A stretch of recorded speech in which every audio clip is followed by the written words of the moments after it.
A thriving partnership between the public and private sectors was the subject of a high-level panel that included Africa's richest man and chair of the Dangote Group, Mr. Aliko Dangote, at the ongoing Future Investment Initiative in Riyadh, Saudi Arabia. So after that panel, Mr. Dangote spoke to Arise News correspondent Georgina Ndukwe Ezeanyika. Let's take a look. Power brokers and ensuring investments in different countries in Africa and the rest. My question is, how can the public and private power brokers forge effective partnerships that bridge competing interests and create pathways towards lasting global prosperity, which is like the focus of this conference? Well, yes, public-private partnership for us is not really new.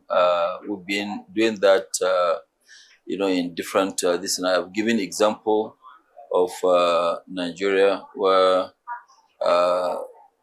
when we decided to put up the largest, single refinery in the world, the government also participated. And that is really what you call real PPP, because they believe in what we are doing, and the government really invested, in the refinery. We've done a lot also with government, especially in the government of Nigeria, under the leadership of His Excellency President Bola Ahmed Tinubu. With his support, most of the infrastructure that we have built, is actually on a PPP. Right now, we have almost about $800 million worth of roads which we are building, and we are to actually recover that from our tax, in 3-4 years.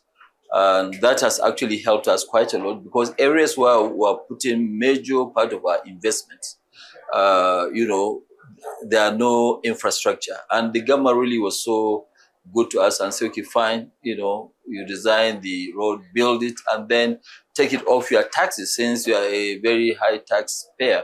So that one really is working very, very, very well. And then we also have another one of which we just signed with the government of Ethiopia. They found a lot of gas, and now they say, okay, they want to start doing urea. I was like, okay, fine. So we now jump into it. They are buying 40% of the company, and we have 60%. And what is the partnership? The partnership is that they are saying, okay, we need fertilizer. We want to sign a take-off agreement. So they have signed a take-off agreement of 10 years at a fixed price. They have also given us gas. We have gas from the gas supplier for 10 years at a fixed price. Very good price, about $2.25. So which really makes it good for us to put that kind of money. And that's why we're investing $2.5 billion to do a 2.5 million tons of urea. Just exactly like what we did, what you have in Nigeria. So this private-public partnership, it is a very, very key. It is important. And I think that's the only way to, grow. But I mean, for us, like what I said at the panel, is that, yes, we have to move as investors in Africa. We're Africans, so we do understand the terrain of Africa. And if we, as Africans, really don't lead, we're not going to have anybody supporting us to invest in Africa. So it is a must for us. That's my role as an industrialist in Africa.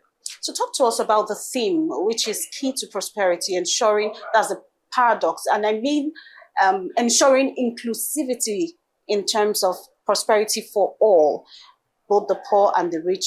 There's like a bridge that brings both together and everyone benefits from it. Talk to us about that. Well, I mean, for us as entrepreneurs, that is our job. We're the ones to invest. Government will facilitate. We will now come and put our money. We'll risk our capital. We'll also borrow additional money from financial institutions to make sure that, yes, we create jobs. When we create jobs, we create also markets. And mainly when you look at like our company, we're normally transforming our raw materials, which people have actually been exporting, not adding value. So we're adding value, we're doing what you call import substitution.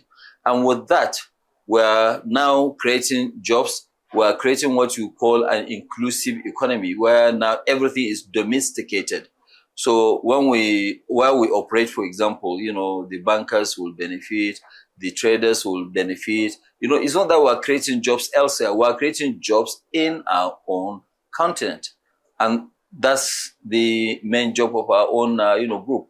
Creating jobs, transforming our own raw materials into finished goods, and,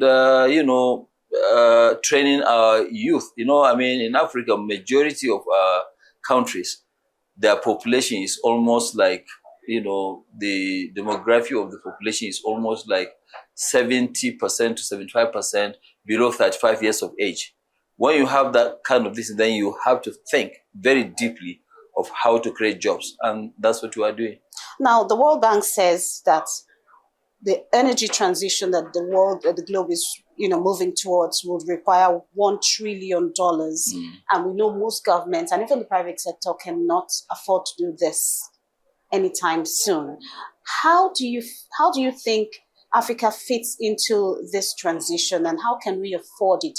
I know that African countries have pushed to say that we need to transit in our own pace. Like, we will still be using fossil fuel, we'll still be generating, fuel, making use of, energy. Maybe I think you might be asking the wrong person, but because I believe in energy, I don't really believe too much in energy transition. It will happen. Okay. But for us in Africa, really, are you saying that we should go and have electric vehicles right now? When we have 600 million people that they don't have power, they don't have electricity. So, we have a long way to go. And what people are forgetting when it comes to oil is that from oil, you produce over 6,800 items. So when you produce that, it means that, yes, oil, you cannot get rid of oil. It's not just about fueling your vehicles. It's about doing this. This thing that I'm wearing is actually from oil. It's not from cotton. The same thing that applies to you. When you look at most vehicles, you see that 35% of those vehicles, they are all from oil, which is plastic. So we have a long way to go. The transition will happen, but it's not going to happen in the next 15, 20 years. So for us in Africa, we'll continue to grow, we'll continue to develop. When we get to the bridge, we'll see how to cross it. Right. And that might be in the next 20, 30 years. Thank you very much, sir. Thank you so much.